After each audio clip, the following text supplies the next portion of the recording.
नमस्कार दोस्तों, आप सभी का स्वागत है कॉन्सेप्ट एकेडमी के यूट्यूब चैनल पर। और हम डिस्कस कर रहे थे आपका इंडियन ज्योग्राफी। और आज जो आपका टॉपिक होगा वो होगा रिवर ड्रेनेज सिस्टम, कि नदियाँ किस तरीके से एक दूसरे के साथ मिलती हैं और बाद में जाके किसी सागर महासागर में गिर जाती हैं। तो पहला क्वेश्चन देखते हैं। लिखा हुआ है, which river of India is called the वृद्ध गंगा। वृद्ध गंगा बोलिए, ये दक्षिण की गंगा बोलिए, ये गोदावरी है क्योंकि ये सबसे लंबी नदी है पेनिनसुलर भारत की, मतलब प्रायद्वीपीय भारत की। गोदावरी जो निकलती है वो त्रिम्बक पठार से निकलती है, ये आपने याद रखना है, महाराष्ट्र से। ये मैंने आगे लिखा हुआ है इसलिए शॉर्ट में लिख रहा हूँ। कृष्णा की अगर बात करें तो महाबलेश्वर हिल से निकलती है, यह है कर्नाटक में। कावेरी की अगर बात करें तो कावेरी निकलती है आपकी, महाबलेश्वर आपका महाराष्ट्र में, सॉरी, महाबलेश्वर महाराष्ट्र में। कावेरी जो निकलती है वो वृद्धारण्य हिल से निकलती है कर्नाटक से। और नर्मदा की अगर बात करें तो ये निकलती है आपकी मैकाल रेंज, ये सतपुड़ा में आपका, यहाँ से निकलती है, मध्य प्रदेश। तो पढ़ लेते हैं। लिखा हुआ है Godavari, the Godavari is the largest river in the peninsular India and hence the name is given as Vriddha Ganga. तो प्रायद्वीपीय भारत की सबसे लंबी नदी। आगे लिखा हुआ the Godavari is the second largest river after the Ganga, Bharat की दूसरी सबसे लंबी नदी है गंगा के बाद। और इसका सोर्स है आपका त्र्यंबकेश्वर महाराष्ट्र में। लगभग 1465 किलोमीटर इसकी लंबाई है। और ड्रेन करती है, मतलब जहाँ जहाँ जाती है वो है महाराष्ट्र, तेलंगाना, आंध्र प्रदेश, छत्तीसगढ़ और उड़ीसा। अच्छा, कृष्णा की बात करें तो कृष्णा अगर आप देखेंगे तो अगर ईस्ट फ्लो की तरफ, पूर्व की तरफ अगर देखेंगे तो सेकंड लार्जेस्ट रिवर है प्रायद्वीपीय भारत की। इसका ड्रेनेज बोल सकते हैं, बेसिन जो है वो आंध्र प्रदेश, महाराष्ट्र और कर्नाटक से होकर गुजरता है। कृष्णा की अगर बात करें तो ये निकलती है आपकी वेस्टर्न घाट, मतलब पश्चिमी घाट से। जोर विलेज है वहाँ पे एक, सतारा डिस्ट्रिक्ट महाराष्ट्र में, जो दिखेगा आपको महाबलेश्वर हिल्स में। इसके अलावा नर्मदा रिवर की अगर बात करें तो ये अमरकंटक की पहाड़ियों से निकलती है। मैंने मैकाल बोल दिया, सॉरी गलती से। अमरकंटक ये आपको दिखेगा कहाँ पर, ये भी यहाँ, ये भी आपको कहाँ पे दिखेगा, मैकाल नहीं, मैकाल में ही है, सतपुड़ा के, हाँ ठीक है, सतपुड़ा पर्वत का जो मैकाल रेंज है वहाँ पर आपको अमरकंटक की पहाड़ियाँ दिखेंगी, वहीं से ऑरिजिनेट होती है। और ये वेस्ट वर्ड फ्लो होती है, मतलब ये पश्चिम की तरफ बहती है। गुजरात और मध्य प्रदेश की क्या कही जाती है, लाइफलाइन कहा जाता है इसे। और ये अरब सागर में जल गिराती है। इसके अलावा अगर देखा जाए तो उसका टोटल ड्रेनेज एरिया है 50,149 किलोमीटर और लेंथ है इसकी 1312 किलोमीटर। कावेरी की अगर बात करें तो कावेरी ब्रह्मगिरी हिल से निकलती है, कर्नाटक, कोडागु डिस्ट्रिक्ट, 800 किलोमीटर इसकी लेंथ है। और इसका ड्रेनेज एरिया 81,155, ये आपने याद रखना है। कावेरी एक ऐसी नदी है जो आपकी 12 मासी है, मतलब इसका पानी कभी सूखता नहीं है, 12 महीने बहती है, ये आपने याद रखना है। अच्छा, आगे चलते हैं। तो ये है आपकी नर्मदा। नर्मदा आपकी इस तरफ गिर जाती है, ये निकलती यहाँ पर है अमरकंटक की पहाड़ियाँ। महानदी की बात करें तो महानदी दंडकारण्य छत्तीसगढ़ से निकलती है और इस तरफ बह जाती है, इस तरफ ड्रेनेज कर देती है उड़ीसा की तरफ। गोदावरी की बात करें तो त्र्यंबक पठार महाराष्ट्र से निकलते हुए और ये जल गिराती है आंध्र प्रदेश में। कृष्णा की बात करें तो कृष्णा निकलती है महाबलेश्वर से और यहाँ से होते हुए यहाँ पर ये करती है, डेल्टा का निर्माण करती है। तो ये दोनों नदियाँ गोदावरी और कृष्णा यहाँ पर डेल्टा फॉर्मेशन करती हैं। और ये जाना जाता है भारत का एक धान का कटोरा बोलते हैं इसे, राइस बाउल। यहाँ पे खेती की जाती है किसकी, धान की। ऊपर से जो नदी कृष्णा के साथ जुड़ रही है उसका नाम है भीमा, और नीचे से जो नदी जुड़ रही है उसका नाम है बोल सकते हैं आपका तुंगभद्रा। तुंगभद्रा कृष्णा जब मिलते हैं तो ये बॉर्डर का निर्माण करते हैं, मतलब बाउंड्री बनाते हैं तेलंगाना और किसके बीच में, आंध्र प्रदेश के बीच में। कावेरी की अगर बात करें तो कावेरी जो मैंने बताया ये आपका कहाँ से निकलती है, ये निकलती है आपकी कावेरी कहाँ से निकलती थी, कावेरी निकलती आपके कर्नाटक से, और कर्नाटक की ब्रह्मगिरी हिल से। तो यहाँ से निकलते हुए और यहाँ पर ये करती डेल्टा का निर्माण करती है। आप एक चीज़ याद रखना कि जो ईस्ट की तरफ बहती नदियाँ हैं वो हमेशा डेल्टा का निर्माण करती हैं, क्योंकि यहाँ पे जो ढाल है आपका किस तरीके का है, बिल्कुल सिंपल सा ढाल है, इस तरीके से सीधा ढाल है। जबकि इस तरफ आपको दिखेगा कैसा, ये आपका ईस्टवर्ड डायरेक्शन। और यहाँ पर जो नदियाँ आपका जल गिराती हैं वो एस्चुरी का निर्माण करती हैं। एस्चुरी मतलब यहाँ पर थोड़ा सा खड़ा ढाल है, इस तरीके से, इस तरीके का ढाल है। तो ये महानदी रिवर मैप है। तो महानदी जैसे मैंने बताया छत्तीसगढ़, तो ये निकलती है आपकी कहाँ से, यहाँ पे आपको सतकोशिया दिख रहा होगा, टाइगर रिजर्व है आपका उड़ीसा का, काफ़ी इंपॉर्टेंट है। तो ये आपका महानदी का है। महानदी निकलती कहाँ से, अभी बताया था मैंने, तो ये निकलती दंडकारण्य हिल से। और यहाँ पर ये क्या करती थी अपना डेल्टा बना देती, बीच में आपको चिल्का झील भी दिखेगी, वहीं पे ऋषिकुल्या बीच भी देखने को मिलेगा, गहिर माथा बीच भी इसी के पास में, ये आपने याद कर लेना है। इसके अलावा ठीक है, आगे चलते हैं, और कुछ है यहाँ पे, ये सिमलीपाल नेशनल पार्क है, उड़ीसा का, काफ़ी इंपॉर्टेंट है। इसके अलावा महानदी हो गया, ठीक है, आगे चलते हैं। अच्छा, कृष्णा नदी की बात करें तो कृष्णा की सबसे बड़ी सहायक नदियाँ, एक तुंगभद्रा है और एक ऊपर से आती भीमा, ये दो प्रमुख नदियाँ हैं। और आप देखेंगे ये है तेलंगाना और नीचे आपका आंध्र प्रदेश। तो कृष्णा नदी इन दोनों के बीच में बॉर्डर फॉर्म करते बहती है और फिर आंध्र प्रदेश में जल गिरा देती है, ये आपने याद रखना है। इन्हीं के बीच में यहाँ पर आपको दिखेगा नागार्जुन सागर डैम, नागार्जुन सागर डैम। तो याद रखना नागार्जुन सागर डैम जो है आपका, वो कृष्णा नदी के ऊपर है। और कई सारी इसकी क्या है, सहायक नदियाँ निकलती है, जैसे आपका यहाँ पर आप देख सकते हैं कृष्णा की अगर बात करें तो महाबलेश्वर की पहाड़ियों से निकलती है। प्रमुख सहायक नदियाँ देखेंगे तो घाट प्रभा, माल प्रभा, तुंगा, तुंगभद्रा, तुंग और भद्रा दोनों मिलकर तुंगभद्रा बनाती है, माल प्रभा, घाट प्रभा, ये आप याद रखना, ये सारी सहायक नदियाँ हैं किसकी, कृष्णा की। अच्छा, आगे चलते हैं। ये आता है तापी रिवर और उसकी ट्राइब्यूटरीज।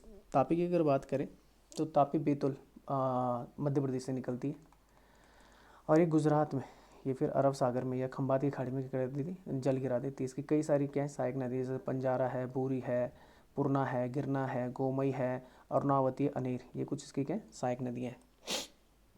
उसके बाद जो नदी आ रही है वो नदी आ रही है आपकी कौन सी, कावेरी।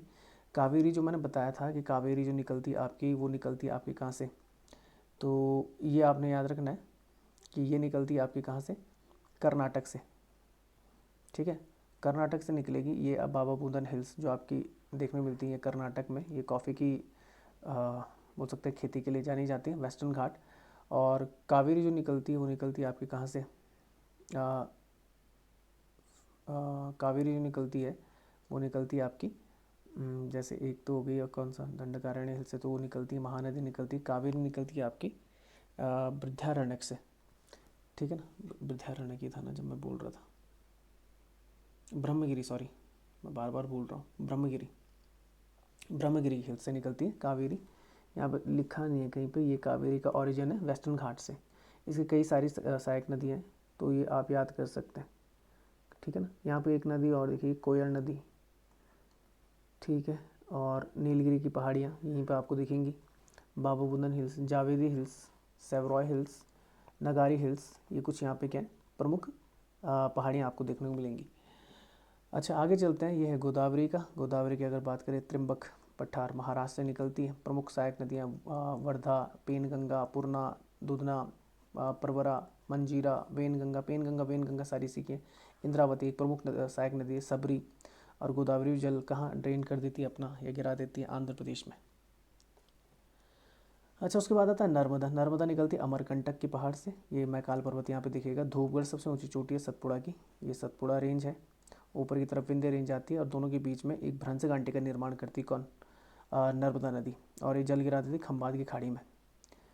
कई सारी इसकी सहायक नदियाँ हैं छोटी छोटी सी, ये आप याद कर सकते हैं। ऊपर की तरफ कैमूर हिल्स आपको देखने को मिलेगा। अरावली की सबसे ऊंची चोटी है गुरु शिखर, माउंट आबू पर्वत। नीचे आपको दिखेगा यहाँ पर अजंता रेंज, और नीचे हरिश्चंद्र रेंज भी दिखेगा। अच्छा, आगे चलते हैं। नेक्स्ट लिखा हुआ है, consider the following correct statement about the river drainage system in India. तो लिखा the Indus rises near Mansarovar in Tibet, बिल्कुल सही है, तिब्बत के मानसरोवर से निकलती है, and flow through the India and thereafter through the Pakistan and finally falls into the Arabian Sea. तो ये बिल्कुल सही लिखा हुआ है कि भारत होते हुए फिर पाकिस्तान और फिर अरब सागर में जल गिरा देती है, तो पहला तो बिल्कुल सही है। River Chambal and Betwa are the important sub tributary of Ganga which join the Ganga before the meets the Kosi. नहीं, गंगा की सहायक नदी नहीं है, चंबल की अगर बात करें, चंबल और बेतवा दोनों सहायक नदियाँ हैं यमुना की, ना कि गंगा की, तो ये वाला तो गलत हो जाता है। So near Pasighat Devang river and Lohit join the river Brahmaputra, बिल्कुल सही है कि देवांग अरुणाचल प्रदेश में कहा जाता है ब्रह्मपुत्र को, और जब वो असम की लोहित नदी से मिलती है तब जाके उसका नाम क्या पड़ता है, तब जाके उसका नाम पड़ता है ब्रह्मपुत्र, तो ये सही है। तो आंसर हो जाएगा आपका, क्या बताना है इसमें, about the drainage system, correct बताना ना, करेक्ट है आपका फर्स्ट एंड थर्ड। तो लिखा हुआ the main Himalaya river system are those the Indus and the Ganga Brahmaputra मेघना सिस्टम। ये आपने याद रखना है, गंगा ब्रह्मपुत्र मेघना, ये आपको बांग्लादेश में देखने को मिलेगा। The Indus which is one of the great rivers of the world rises near the Mansarovar in Tibet, Chemayungdung glacier से निकलती है, चैमयंग डंग ग्लेशियर से निकलती है। कौन सी आपकी सिंधु नदी। आगे लिखा हुआ है Tibet and flows through the Indian thereafter through the Pakistan and finally falls into the Arabian Sea near the Karachi, hence the statement one is correct. ठीक है, river Chambal and Betwa are the important sub tributary of the Yamuna which joins the Yamuna before the meet in the Ganga. ये आपका कानपुर की तरफ मिलती है चंबल, अगर देखा जाए तो उत्तर प्रदेश के कानपुर में यमुना के साथ मिल जाती है। राइट हैंड ट्राइब्यूटरी है किसकी, यमुना की, मतलब दाहिनी तरफ से मिलती है। आगे लिखा पद्मा, पद्मा बोला जाता है बांग्लादेश में गंगा को, और ब्रह्मपुत्र को वहाँ पे बोला जाता है जमुना बांग्लादेश में। ये दोनों मेघना से मिलती हैं वहाँ पे। तो लिखा Bangladesh and continue to flow as the Padma और the Ganga. The Brahmaputra rises in Tibet where it is known as the Tsangpo. अच्छा याद रखना, तिब्बत में ब्रह्मपुत्र को शांगपो नाम से जाना जाता है। And runs a long distance till it crosses over into the Arunachal Pradesh the name Dihang. और याद रखना अरुणाचल प्रदेश में इसका नाम क्या पड़ जाता है, दिहांग पड़ जाता है। Near Pasighat the Dibang and Lohit join the river Brahmaputra and the combined river runs all along the Assam Valley. It crosses the Bangladesh downstream of the Dhubri. तो ये आपका सही हो जाता है। अच्छा, आसाम में एक बोल सकते हैं एक रिवराइन आइलैंड का निर्माण करती कौन, ब्रह्मपुत्र, और दुनिया का सबसे बड़ा रिवराइन आइलैंड है, मतलब नदी के ऊपर का द्वीप है, उसे बोलते हैं माजुली। तो ये आपका कहाँ पे दिखेगा, आपको आसाम में दिखेगा। इसका निर्माण भी कौन करती है, ब्रह्मपुत्र करती है। The principal tributary of the Brahmaputra in India are the Subansiri river, Jiabharali, Dhansiri, Puthimari, Pagladiya और मानस रिवर। ये कुछ सहायक नदी हैं इसकी। तो यहाँ पर मैं दिखा देता हूँ गंगा। गंगा की सबसे बोल सकते हैं सबसे बड़ी जो सहायक नदी वो कौन सी, यमुना है। पर अगर आप देखेंगे तो यमुना में यहाँ से मिलती है चंबल, जनपाव की पहाड़ियों से निकलती है। उसके अलावा बानस हो गई, बानस ये चंबल की सहायक नदी है। बेतवा हो गई, बेतवा भी कहाँ पर है, तो यहाँ पर मिल जाती कानपुर के नियर, आपको यहाँ पे देखने मिलेगी। चंबल भी किसके साथ मिल जाती है, यमुना के साथ। आगे जाके जब ये क्या करती है, इलाहाबाद में गंगा और यमुना ये दोनों आपस में मिल जाती हैं। इसके अलावा फिर नीचे से गंगा में मिलने वाली जो प्रमुख नदियाँ तमसा है, पर सबसे इंपॉर्टेंट नदी सोन, सोन की सहायक नदी रिहन, और रिहन नदी पे रिहन बांध। इसके अलावा आप जाएंगे जब पटना, तो पटना बहुत ही इंपॉर्टेंट केंद्र है, क्योंकि यहाँ पर गंगा, उसके अलावा घाघरा, गंडक और सोन नदियाँ मिलती हैं पटना में जाके। गोमती से पहले वाराणसी में मिल जाती किसके साथ, गंगा के साथ। अच्छा, इसके अलावा अगर आप आगे चलेंगे तो कोशी नदी आगे जाके मिलेगी किसके साथ, गंगा के साथ। तीसरा मिल जाएगी ब्रह्मपुत्र के साथ। और गंगा नदी आगे जाके बांग्लादेश में जब जाती है तो वहाँ पे उसे पद्मा बोला जाता है, ब्रह्मपुत्र को बोला जाता है जमुना। ब्रह्मपुत्र जब निकलती है, ये भी कैलाश मानसरोवर से निकलती, तो इसका नाम होता है शांगपो या यारलंग शांगपो। तो ये लहासा क्रॉस होते हुए जब अंदर की तरफ आती है अरुणाचल प्रदेश में, तब इस नदी का नाम हो जाता है आपका दिहांग नदी। और आगे जाके लोहित नदी से मिलने के बाद इसका नाम ब्रह्मपुत्र पड़ता है, और बांग्लादेश में जाकर इसका नाम क्या पड़ जाता है, जमुना पड़ जाता है, जहाँ पर इससे तीसरा नदी मिलती है। फिर ये जो पद्मा और जमुना है ये मेघना के साथ मिलते हैं, ये बांग्लादेश की नदी है, और संयुक्त धारा को मेघना ही कहा जाता है। और गंगा जब गिरती है कहाँ, बंगाली की खाड़ी में, तो मेघना के नाम से गिरती है, ये आपने याद रखना है। अच्छा, अगर सिंधु नदी की बात करें तो सिंधु नदी तंत्र की अगर बात करें तो माउंट कैलाश मानसरोवर पर्वत, यहाँ से आपके इंडस निकलती है, और कश्मीर होते हुए ये आपका कहाँ निकल जाती है, पाकिस्तान होते हुए फिर ड्रेन करती है अपने आप को कराची की तरफ। इसकी कुछ सहायक नदियाँ जो बोल सकते हैं लेफ्ट हैंड ट्राइब्यूटरी, जैसे झीलम हो गई, रावी हो गई, सतलज हो गई, ये कुछ इसकी सहायक नदियाँ। ब्यास पूरी तरीके से ब्यास नहीं जा पाती है, ब्यास याद रखना भारत तक ही होती है, पाकिस्तान नहीं जाती। इसका एक पैटर्न जो आपने याद करना, ICJRBS। तो इस तरीके से याद करना है कि जब बात की जाती है किसकी, IJC लिखना पड़ेगा, IJCRBS। तो आपने एक चीज़ याद रखना है कि झेलम चिनाब में गिर जाती है, रावी भी चिनाब में गिर जाती है, ब्यास गिरती है सतलज में, उसके बाद चिनाब जो है वो गिरती है सतलज में, अब बची सतलज, और सतलज लास्ट में गिर जाती है इंडस में। तो ये आप याद कर लेना। तो इंडस की बोल सकते हैं सहायक नदी सतलज है। इंडस वाटर ट्रीटी की बात करें 1960 में साइन हुई थी भारत और पाकिस्तान के बीच में, और ये मध्यस्थता करवाई थी किसने, वर्ल्ड बैंक ने, भारत के प्रधानमंत्री जवाहरलाल नेहरू और पाकिस्तान के जो राष्ट्रपति अयूब खान के बीच में। इसके तहत क्या था कि जो पूर्वोत्तर की नदियाँ थी रावी, ब्यास और सतलज, इन पे कंट्रोल होगा किसका, भारत का। और वेस्टर्न जो रिवर है, पश्चिम की जो नदियाँ इंडस, झेलम और चिनाब, इन पे कंट्रोल हो जाएगा किसका, पाकिस्तान का। ये आपने याद रखना है। और इस तरीके से था कि 80% वाटर जो इन तीन नदियों का है भारत किसको देगा, पाकिस्तान को, और 20% अपने पास रखेगा। आगे चलते हैं। Which one of the following river is not included in the Panchnad. Panchnad की अगर बात करें तो पंचनद में आपका इंडस शामिल नहीं होती है, बाकी रावी, चिनाब, झेलम और सतलज और ब्यास ये नदियाँ इसमें शामिल होती हैं। तो लिखा हुआ था Panchnad is the name given to the 5 rivers of Punjab. याद रखना इन 5 नदियों के कारण, क्योंकि पंजाब से होते हुए जाती हैं। आज का पंजाब नहीं, जो बोल सकते हैं महाराजा रंजीत सिंह के टाइम का पंजाब है, उस टाइम पे बोल सकते हैं, जिसमें हिमाचल प्रदेश, हरियाणा और पाकिस्तान वाला पंजाब भी आता था। तब ये नदियाँ यहाँ से गुजरती थी, किसको छोड़कर, केवल सिंधु कश्मीर होते हुए चली जाती थी पाकिस्तान की तरफ। तो इसमें सतलज आती है, ब्यास आती है, रावी आती है, चिनाब आती है, झेलम आती है। ये सारी ट्राइब्यूटरीज हैं किसकी, इंडस की। इंडस की अगर बात करें तो ये आपका एक ग्लेशियर है बोखारचू के निकट तिब्बत में, तो वहाँ से निकलती कैलाश माउंटेन के पास से, जिसका मैंने नाम बताया था चेमयंग डंग ग्लेशियर। माउथ देखा जाए तो अरेबियन सी, ये कराची के पास में, वहाँ पर उसका मुहाना है। अच्छा, कहाँ कहाँ से जाती है, लेह डिस्ट्रिक्ट लद्दाख से होते हुए जाती है। झेलम की अगर बात करें तो झेलम का ओरिजिन है पीर पंजाल रेंज, ये आपने याद रखना, कश्मीर की तरफ। और आगे देखें तो ये श्रीनगर और वुलर लेक होते हुए क्रॉस जाती है। चिनाब की अगर बात करें तो चिनाब आपकी निकलती है हिमाचल प्रदेश से, नियर तांडी से, ये आपने याद रखना है। और यहाँ पर कई सारे आपको पावर प्लांट भी देखने को मिलेंगे। चिनाब पे कई सारे हैं, जैसे बगलिहार है, किरू है, रातल है, सलाल है, ये सारे आपके चिनाब में। चिनाब काफ़ी ज़्यादा प्रमुख नदी है बांधों के हिसाब से। रावी की अगर बात करें तो रावी भी हिमाचल प्रदेश के कुल्लू क्षेत्र से निकलती है, ठीक है ना। ये भी पाकिस्तान में चिनाब के साथ मिल जाती है। हाइड्रो पावर प्रोजेक्ट है इसमें, जैसे आपका सपूर कांडी, रंजीत सागर डैम बहुत इंपॉर्टेंट है रावी पर, बैरासूल और चमेरा। तो ये देख लो आप, इंडस कहाँ से निकलती है, कैलाश मानसरोवर तिब्बत से। झेलम की अगर बात करें तो झेलम कहाँ से निकलती है, आपकी पीर पंजाल रेंज से। चिनाब की अगर बात करें तो हिमाचल प्रदेश के तांडी से, ठीक है ना। रावी की अगर बात करें तो हिमाचल प्रदेश के कुल्लू से। तो ये आप याद कर सकते हैं, ठीक है। नेक्स्ट चलते हैं। Consider the following statement, a river originated from a hill from a radial pattern and flow in the all direction. बिल्कुल सही है, रेडियल पैटर्न में चलती हैं आपकी हिली एरियाज़ में। आगे चलते, river of the northern plain forms of pattern of the their flow like the branches of tree. तो बिल्कुल सही है, ये भी सही है। मैं बता दूंगा किस तरीके से इसे करना है आपने। और लिखा है when river discharge their water from all direction in lake it call the trail pattern. Trail नहीं होता, इसे बोलते हैं सेंट्रीपिटल पैटर्न। जब लेक में क्या होती है, रिवर डिस्चार्ज देयर वाटर, जब क्या करती है, एक लेक है, उसमें सारी नदियाँ इस तरीके से मिलती हैं, तो उसे सेंट्रीपिटल बोला जाता है। इस तरीके का पैटर्न बनता है जब नदियाँ इस तरीके से एक झील का निर्माण करती हैं, सेंट्रीपिटल बोला जाता है। तो ये गलत हो जाएगा, आंसर होगा first and second is the right. बाकी मैं दिखा देता हूँ रेडियल पैटर्न किस तरीके से होता है। ये आपका रेडियल पैटर्न, तो यहाँ पे पर्वत से निकलती है और इस तरीके का पैटर्न बनता है। तो पहाड़ों में तो यही होता है, जो माउंटेन हिल्स होती हैं वहाँ पर आपको पर्वत से निकलते हुए दिखेंगी। जैसे कैलाश मानसरोवर से निकलती कौन, दोनों नदियाँ निकल जाती, एक ब्रह्मपुत्र और दूसरा इंडस। डेंड्रेटिक की बात करेंगे तो डेंड्रेटिक देखने को मिलता है। डेंड्रेटिक बोलते हैं जो बोल सकते हैं ट्री टाइप की, मतलब जो जड़ें होती हैं, जैसे ट्री रूट्स।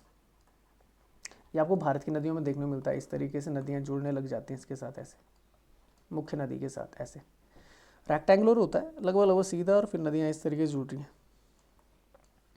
ठीक है ना। और ट्रेल होता है इस तरीके से, अलग अलग जगह से नदियाँ क्या होती आती हैं, इस तरीके से पैटर्न बनता है। ये वाला जो दिख रहा है आपको, अलग अलग पैटर्न बनता है, एक नहीं बनता, अलग अलग पैटर्न बन। यहाँ पे एक मुख्य नदी होती है, यहाँ पर आप जानते कई सारी धाराएं निकल जाती हैं। यहाँ पे एक दो नदियाँ होती हैं प्रमुख, यहाँ पे कई सारी होती हैं ट्रेल में। By which name the river Yarlung Tsangpo is known in India. Yarlung Tsangpo नाम है तिब्बत में, और ये नाम है किसका, ब्रह्मपुत्र का। मानस उसकी सहायक नदी है। यांगटीशी जो है चाइना की सबसे लंबी नदी है और एशिया की भी सबसे लंबी नदी है, आपने याद रखना है। सुबनसिरी भी इसी की सहायक नदी है, ये दोनों इसकी क्या है, सहायक नदी है। लिखा हुआ है the source of the Yarlung Tsangpo river is the Chemayungdung glacier Kailash range. ये लिखा हुआ है यहाँ पे, आप लिख लेना। The river flows through the Tibet China and the India at the Namcha Barwa. Arunachal प्रदेश में जो पहाड़ी है वहाँ पर दिहांग नदी के नाम से आती है।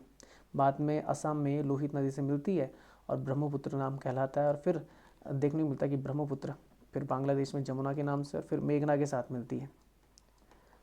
और वहीं पर मिलती है कौन, गंगा किस नाम से, पद्मा के नाम से। और फिर ये बंगाल की खाड़ी में विसर्जित हो जाती है, ये लगा लीजिए। अच्छा, ब्रह्मपुत्र को बोला जाता है कि ब्रह्मा का बेटा, 2900 किलोमीटर की लेंथ है, चैमयंगडंग ग्लेशियर से निकलती है। मैरियमला जो पास है वो सेपरेट करती है इसे मानसरोवर लेक से, ये आपने याद रखना है। तिस्ता इसकी ट्राइब्यूटरी है, देखा जाए तो तिस्ता जो नदी है वो ट्राइब्यूटरी है गंगा की, ये आपने याद रखना है, जो काफ़ी ज़्यादा के लेके आती है, बाढ़ लेके आती है। और बाढ़ लेके आई थी 1787 में। लिखा हुआ है Teesta was tributary of the river Ganga prior to the floods of the 1787 after which it diverted its course eastward to the joint Brahmaputra, ठीक है। माजुली आइलैंड है इस पे, ये आपने याद रखना है। जमुना, ये सारा चीज़ बता चुका हूँ। सुबनसिरी, मानस, दोनों सहायक नदियाँ किसकी, ब्रह्मपुत्र की। और यांगटीसी सबसे लंबी नदी है एशिया की। नेक्स्ट क्वेश्चन आता है, consider the following statement regarding the river Godavari. Godavari की बात करें, the largest river in the peninsular India, बिल्कुल सही है। Nagarjuna Sagar dam in Andhra Pradesh is the located in the Godavari river, नहीं गोदावरी में नहीं है, मैंने बताया था कृष्णा नदी। ये नागार्जुन सागर डैम दिखेगा आपको कृष्णा नदी पर।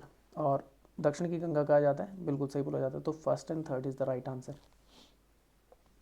ठीक है ना। बाकी गोदावरी के बारे में आपको सारी चीज़ बता चुका हूँ, ठीक है ना। वृद्ध गंगा या दक्षिण गंगा के नाम से जानी जाती है, ठीक है ना। और अगर कृष्णा की बात करें तो कोयना डैम, याद रखना कोयना नदी पर है, ये आपको महाराष्ट्र में दिखेगा। तो कोयना नदी सहायक नदी किसकी, कृष्णा की। और इसी में आपको दिखेगा कौन सा, नागार्जुन सागर डैम। और इसके अलावा अलमाती डैम, ये आपको कर्नाटक में देखने को मिलेगा कृष्णा नदी पे। कुछ आपके डैम हैं जो आपने याद करने, जैसे निजाम सागर डैम है, तो ये तेलंगाना में मंजीरा नदी के किनारे। सोमासिला डैम ये पेन्नार रिवर आंध्र प्रदेश में। श्रीशैलम डैम बहुत इंपॉर्टेंट है, आंध्र प्रदेश कृष्णा नदी पर।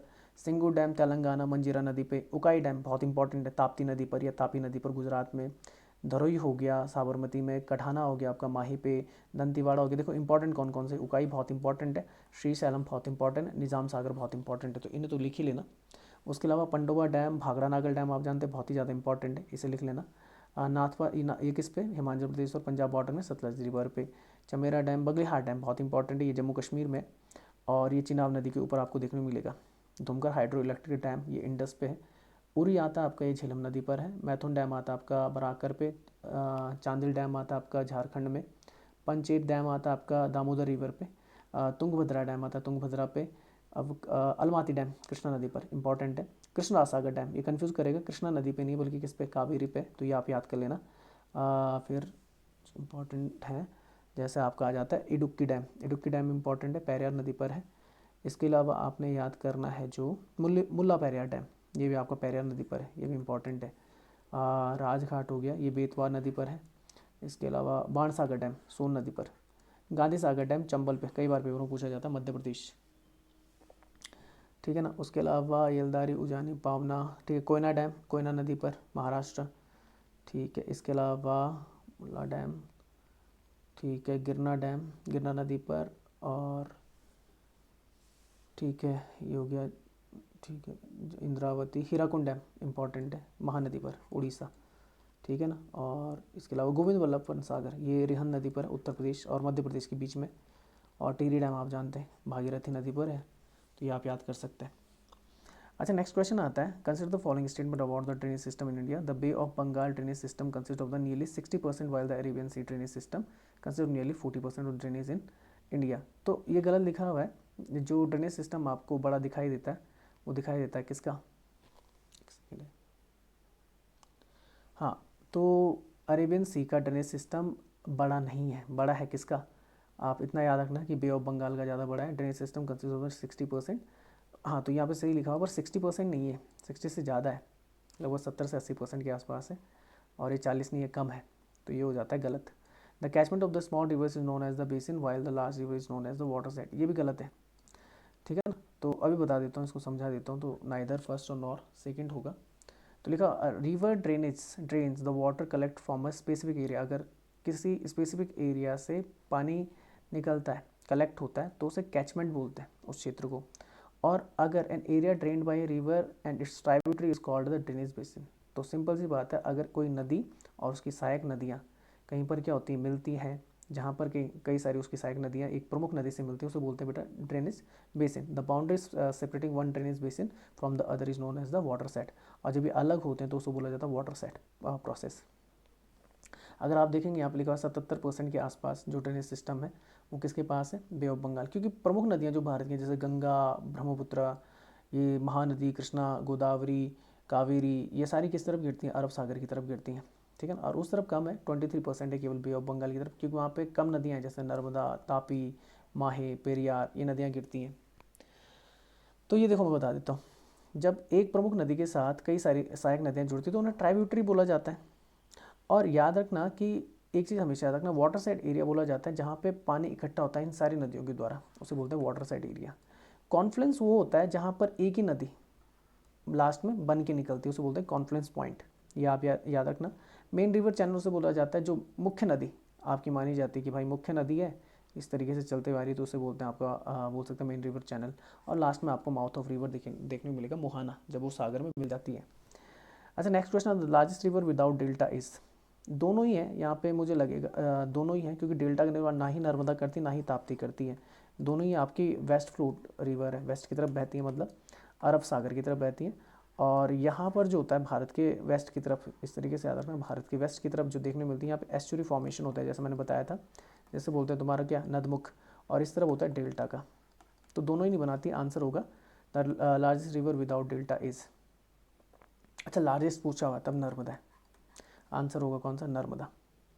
ठीक है नर्मदा। ताप्ती भी वैसे नहीं बनाती, पर क्योंकि लार्जेस्ट रिवर पूछा हुआ तो नर्मदा आंसर हो जाएगा। ठीक है, तो नर्मदा को मैंने बता दिया था कहाँ से निकलती है। नर्मदा निकलती है आपके अमरकंटक हिल से। तापी की अगर बात करें तो ये निकलती है आपकी कहाँ से, बैतूल रेंज मध्य प्रदेश से निकलती है। 724 इसका क्या है लेंथ। ये आपका डेल्टा फॉर्मेशन है। डेल्टा में क्या होता है कि क्या होता है कि बिल्कुल सीधी हो जाती है, और वो जो नदियाँ होती हैं वो क्या कर देती हैं, अपना जो गाद होती है उसे कहाँ गिरा देती है, समुद्र के पास में गिराती है। तो काफ़ी ज़्यादा फर्टाइल लैंड होता है, कृषि के लिए काफ़ी अच्छा माना जाता है डेल्टा, एक रीज़न, ये याद रखना आप लोग। तो यहाँ पर देख लीजिए एस्चुरी बिल्कुल साफ पानी होता है, जब पानी बहुत तेज़ी से आता है उसके लिए चाहिए होता है खड़ा ढाल। तो खड़ा ढाल होगा तो पानी बहुत तेज़ी से निकलेगा और मिट्टी को नहीं भाएगा अपने साथ। तो ये होता है आपका कौन सा, ये फॉर्मेशन होता है एस्चुरी का। और जब बिल्कुल कैसा होता है, सीधा ढाल होता है, सड़क सड़क के जाती हैं नदियाँ, तब उसे बोला जाता है आपका क्या, तब बोला जाता है उसे आपका डेल्टा। ठीक है, तो ये देख लीजिए डेल्टा के लिखा हुआ है, the triangular deposit made by the rivers at their mouth from delta. Delta are formed in the region of the low tides, जहाँ पे बोल सकते हैं छोटे ज्वार पैदा होते हैं या कोस्टल प्लेन्स में होता है। Delta R the fertile land, ये देखो लिखा हुआ है, कृषि के लिए काफ़ी अच्छा माना जाता है। ब्रह्मपुत्र कृष्णा कावेरी महानदी डेल्टा फॉर्म करती हैं। एस्चुरी की बात करें, the shape as mouth of the river divide in any deposit of the known as the estuary. Region of the high tide, जहाँ पे ऊंचे क्या आते हैं, ज्वार आते हैं या भाटे आते हैं। रिफ्ट वैली जहाँ पे बनती है। और estuary does not have the fertile land, इसमें कृषि योग्य भूमि होती नहीं है, क्योंकि ये बनता ही नहीं है, ये वाली गाद इकट्ठा होती नहीं है। और नर्मदा और तापी इस तरीके की नदियाँ जो एस्चुरी का निर्माण करती हैं। अच्छा एक सेकंड रुकना है कितना यार, चलो होने वाला है। अच्छा नेक्स्ट आता है, मैच करना है। नर्मदा मैकाल रेंज अमरकंटक बिल्कुल सही है। तापी बैतूल मध्य प्रदेश सही है। महानदी नागरी टाउन बिल्कुल, महानदी छत्तीसगढ़ दंडकारण्य हिल से निकलती है। दंडकारण्य हिल्स, दंडकारण्य पहाड़ियाँ। Brahmaputra Chemayungdung glacier Tibet. Sutlej mount, ठीक है माउंट कैलाश तिब्बत। ब्यास नदी रोहतांग पास हिमाचल प्रदेश, बिल्कुल सही है, सारे सही है। तो यहाँ पे लिखा हुआ Indus Mansarovar Tibet. Narmada Maikal range. Tapi Satpura Betul. Mahanadi Nagri town Chhattisgarh. Brahmaputra Chemayungdung glacier Sutlej mount Kailash. Beas Rohtang pass Himachal Pradesh. Godavari Nashik Maharashtra निकलती है त्र्यंबक पठार से। कृष्णा महाबलेश्वर महाराष्ट्र। कावेरी ब्रह्मगिरी हिल्स कुर्ग कर्नाटक। साबरमती उदयपुर अरावली हिल्स राजस्थान। रावी निकलती चंबा हिमाचल प्रदेश से। अच्छा लास्ट क्वेश्चन आता है, which of the following river shift it's channel frequently, बहुत तेज़ी से, तो वो है आपकी ब्रह्मपुत्र। इस तरीके से ऐसे मुड़ जाती है बिल्कुल अरुणाचल प्रदेश में नामचा बारवा रेंज से, तो है ब्रह्मपुत्र। ठीक है ना, तो इसके बारे में बता चुका हूँ।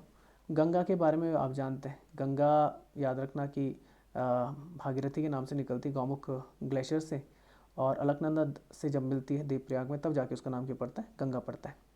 और हरिद्वार में इसके पास में क्या लगता है आपको देखने मिलेगा, कुंभ का मेला।